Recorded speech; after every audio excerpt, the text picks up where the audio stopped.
હમણાં થોડા દિવસથી જયરામભાઈએ બહાર ફરવા જવાનું ન છૂટકે મોકૂફ રાખ્યું હતું. શરદી, તાવ અને ઉધરસની અસર જણાતા ડૉક્ટરની દવા ચાલુ કરી. વાતાવરણમાં ઉનાળાની શરૂઆત વર્તાતી હતી. ધખતા બપોર બાદ સાંજે ફરવા જવા મન લલચાતું, પણ તે નીકળતા નહોતા. ઘરથી બહાર નીકળ્યાને તેમને ખાસ્સા દિવસો થયા હતા, એટલે ઘરમાં મન મૂંઝાતું હતું. છતાં તેમના ખંડમાં ખૂણામાં પડ્યા રહેતા. સીમા સવાર, બપોર અને સાંજનો નિયત સમય સાચવી જયરામભાઈને કોઈ વાતે ઓછું ન આવે તેનો પૂરેપૂરો ખ્યાલ રાખતી. આમ છતાં તેમના બદલાયેલા વર્તનથી સીમા ચિંતિત હતી. સંદીપ તો તેના કામમાં વ્યસ્ત હતો, એટલે તેને પિતાનું આવું બદલાયેલું વર્તન નજરે ચડતું નહોતું.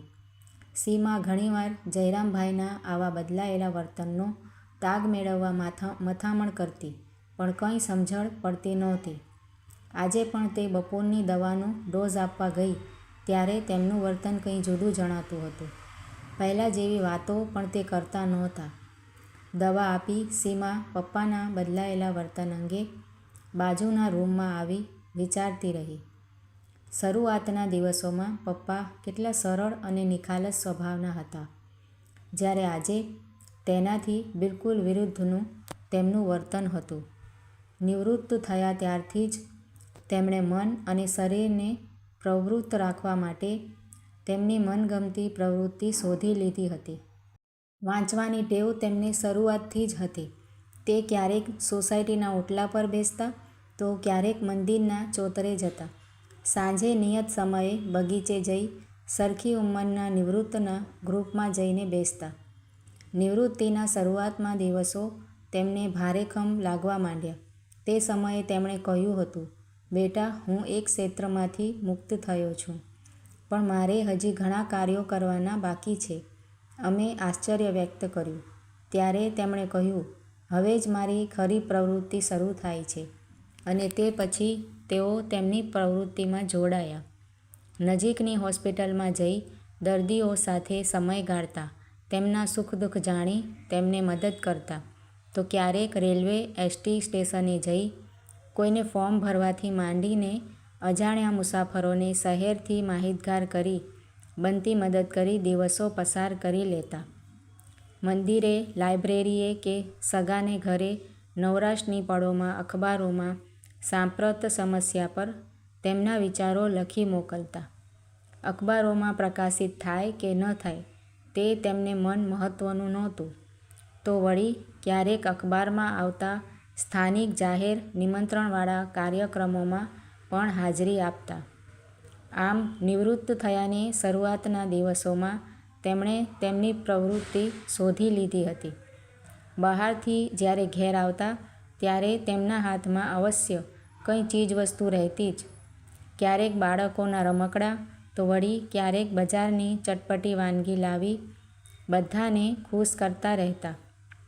ઘણીવાર સુજલબહેનને ત્યાં પણ જતા, પણ નેગેટિવ ક્યારેય વિચારતા નહોતા. અહીંની વાત દીકરીને કે ત્યાંની વાત અહીં અમને કરતાય નહોતા.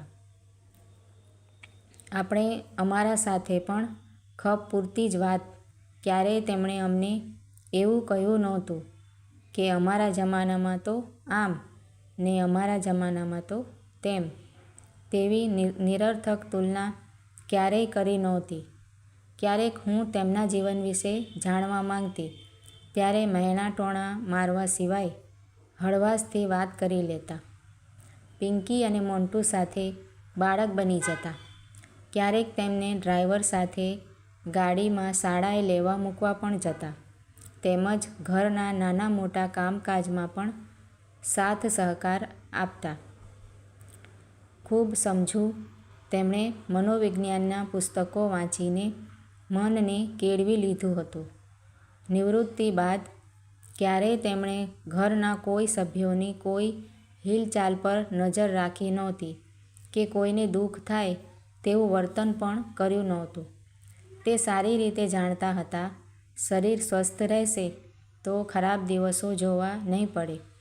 આ ઉંમરે ખાવા પીવામાં સંયમ રાખવો, રોજ સવારે ચાલવા જવું તે તેમનો નિત્યક્રમ હતો. બીજાની જેમ બીમારીમાં તેમણે ક્યારેય સ્પેશિયલ ટ્રીટમેન્ટ મળવી જ જોઈએ તેવી અપેક્ષા રાખી નહોતી. ઘણીવાર સાંજે બગીચેથી આવી તેમના ગ્રુપોમાં થયેલી ચર્ચાઓ અંગે વાતો કરતા અને કહેતા, બેટા સીમા, તમે તો મારી હાજરીથી અકળામણ નથી અનુભવતા ને? આ શું બોલો છો પપ્પા? તમારી હાજરીમાં વળી અમને અકળામણ થતી હશે?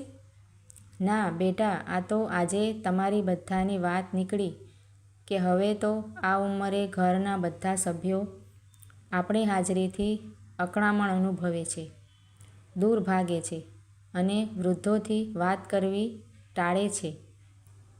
પપ્પા, પણ દરેક વડીલનો સ્વભાવ, વ્યવહાર અલગ અલગ હોય છે. જો તમે તમારા વ્યવહાર કે સ્વભાવથી અમને ક્યારેય ઓછું આવવા દીધું છે? ખરેખર સીમા બેટા, તું સાચું કહે છે.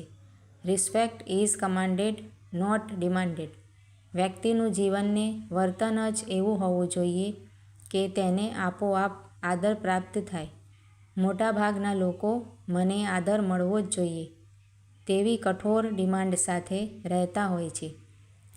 જયરામભાઈના ખંડમાંથી ઉધરસના અવાજે સીમાની તંદ્રા તૂટી. તેણે મનને બીજી પ્રવૃત્તિમાં પરોવ્યું. સાંજ પડતાં જ સંદીપને ઘરે આવવાનો સમય થયો. જયરામભાઈ ખંડની બારી પાસે આવી જીવનનો સરવાળો માંડતા હોય તેમ બહાર જોઈ રહ્યા. ગામડેથી વધુ અભ્યાસ માટે આવેલો જયરામ ક્યારે વડીલ બનીને નિવૃત્ત થયો. સમય જાણે સ્વપ્ન બનીને સરી ગયો. શહેરમાં સંબંધીને ત્યાં રહી કોલેજનો અભ્યાસ પૂરો થતાં જ અને શહેરની જીવતી સાથે મનમેળ થતાં તેની સાથે લગ્ન કરી લીધા. ગામડે માતા પિતાને સમાચાર મળતા તેઓ દુઃખી પણ થયા હતા.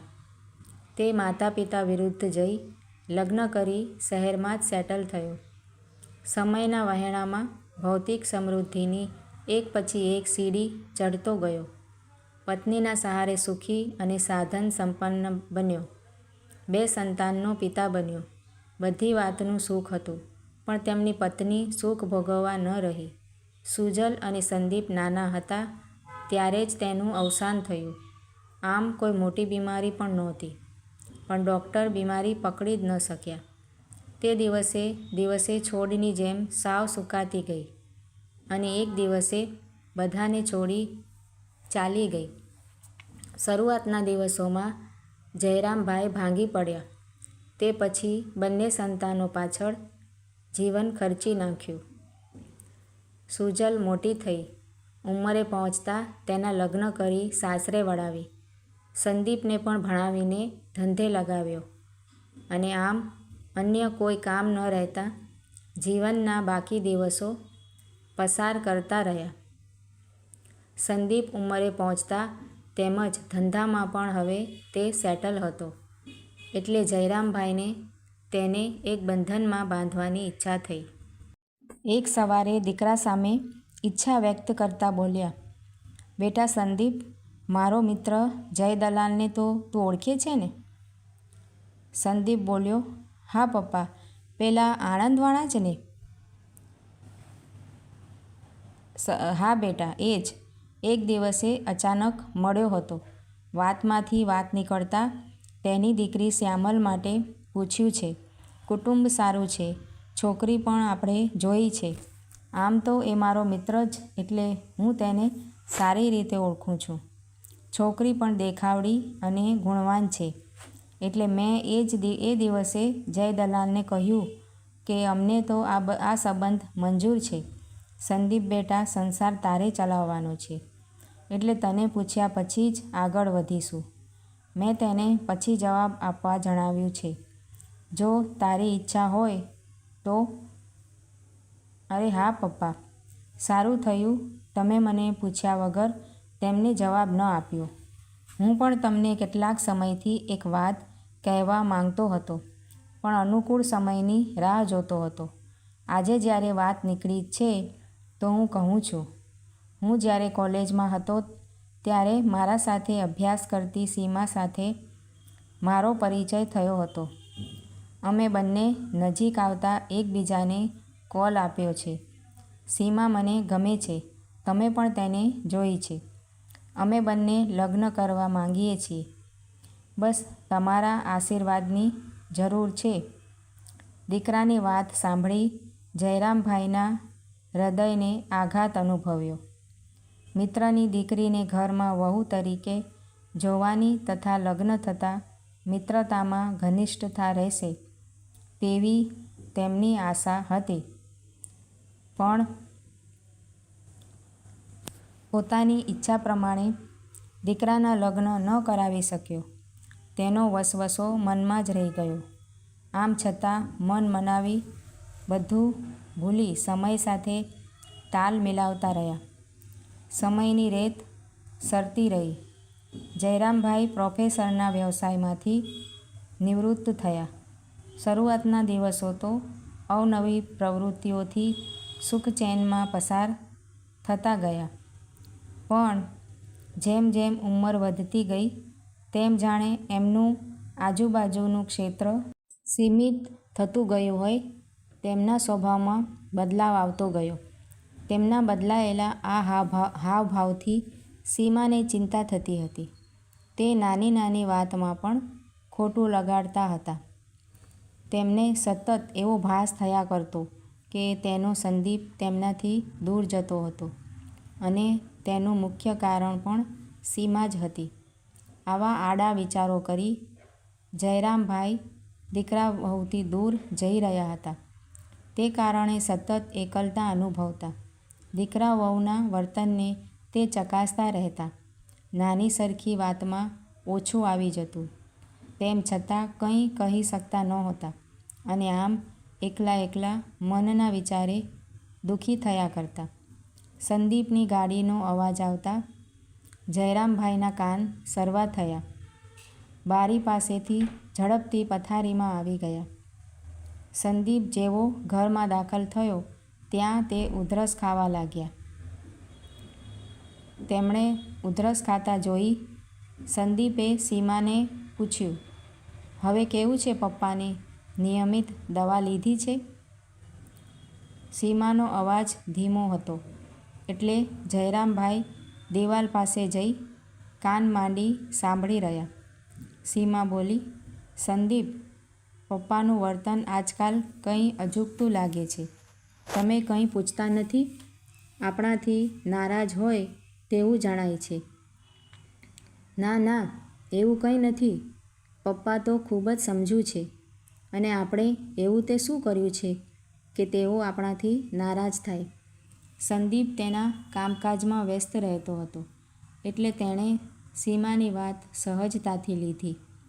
ન જાણે કેમ મને એવું લાગે છે, તમે પૂછો તો ખરા કે તેમને કંઈ ઓછું તો નથી આવ્યું ને? સીમાએ ચિંતા વ્યક્ત કરી. તેમની તબિયત અત્યારે ઠીક નથી. બહાર નીકળી શકતા નથી એટલે મન મૂંઝાતું હશે. બાકી તું કહે તેમ આપણાથી તેમને શું ઓછું આવે? આમ છતાં હું પપ્પા સાથે વાત કરીશ. હું નથી માનતો કે એમને આપણાથી મન દુઃખ હોઈ શકે. ખરેખર તમારા કહેવા મુજબ જ હોય તો કેવું સારું. આપણા પપ્પા કેટલા સારા છે. ક્યારેય ઊંચા અવાજે બોલ્યા નથી. મને તેમની દીકરીની જેમ રાખે છે. આપણા બાળકોને પણ કેટલો વહાલ કરે છે. આજે જે કંઈ આપણે ભોગવીએ છીએ એમના લીધે જ. હવે આપણા લીધે તેમને દુઃખ ન પહોંચવું જોઈએ. ખરેખર સીમા, તું સાચું કહે છે. મારે પપ્પાને થોડો સમય આપવો જોઈએ. તેમની પાસે બેસી તેમની વાત સાંભળવી જોઈએ. આ ઉંમરે તેમને એકલું લાગે તે સમજી શકાય છે. અત્યારે જ તેમને આપણી હૂંફની જરૂર છે. અમારા ખાતર, અમને ભણાવવા ખાતર તેમણે આખી જિંદગી ખર્ચી નાખી. હવે એમની સેવા કરવી, તેમના સુખ માટે મારે ખડે પગે રહેવું જોઈએ. તેમણે મારે માટે કેટલું બધું કર્યું છે. સંદીપનો અવાજ ભારે થયો. દીકરા વહુની વાત ચોરી છુપી દિવાલ પાછળથી સાંભળી રહેલા જયરામભાઈ ગળગળા થઈ ગયા. તે એકલા એકલા રડી પડ્યા. અને અત્યાર સુધી તે દીકરા વહુ વિશે કેવા આડા વિચારો વિચારતા રહ્યા હતા. તેમના આવા આડા વિચારોથી તે પોતે પણ દુઃખી થયા અને બીજાને પણ દુઃખી કર્યા હતા. તેમના જીવનમાં અજવાળું જ અજવાળું હતું, પણ તે જાણી જોઈને અંધકારમાં ધકેલાતા રહ્યા. દીકરો વહુ ચાકરી કરે તેની પાસે જ રહે તેવા ઈરાદાથી માંદગીનો ડોળ કરી ખંડમાં એકલા એકલા રીબાતા રહ્યા. ખેર, જાગ્યા ત્યારથી સવાર. દીકરો તેમની પાસે આવે તે પહેલાં જ તે દીકરા વહુ જ્યાં વાતો કરતા હતા ત્યાં આવી ગયા. તેમની આંખમાં જળજળિયા આવી ગયા. તેમણે દીકરા વહુ પાસે નિખાલસ થઈ તેમની બધી વાત કહી સંભળાવી. સંદીપ અને સીમા જયરામભાઈની વાતો સાંભળી હસી પડ્યા. દીકરા વહુના હાસ્ય સાથે જયરામભાઈ પણ જોડાયા અને ઝાડ આખું સૂકાતું જતું હોય ત્યારે કોણ જાણે કઈ રીતે વળી એકાદ નવી કૂંપળ નીકળે અને જિંદગી નવી દિશામાં ખીલવાનું શરૂ કરે તેમજ જયરામભાઈ હળવા ફૂલ બની ગયા. મિત્રો, આ વાર્તા તમને કેવી લાગી તે કમેન્ટ કરીને જરૂરથી જણાવજો અને જો સારી લાગી હોય તો વિડીયોને લાઈક શેર કરીને આવી જ બીજી વાર્તાઓ જોવા માટે મારી આ ચેનલને સબસ્ક્રાઈબ જરૂરથી કરજો. વિડીયો જોવા માટે તમારા બધાનો ખૂબ ખૂબ આભાર માનું છું. Thank you.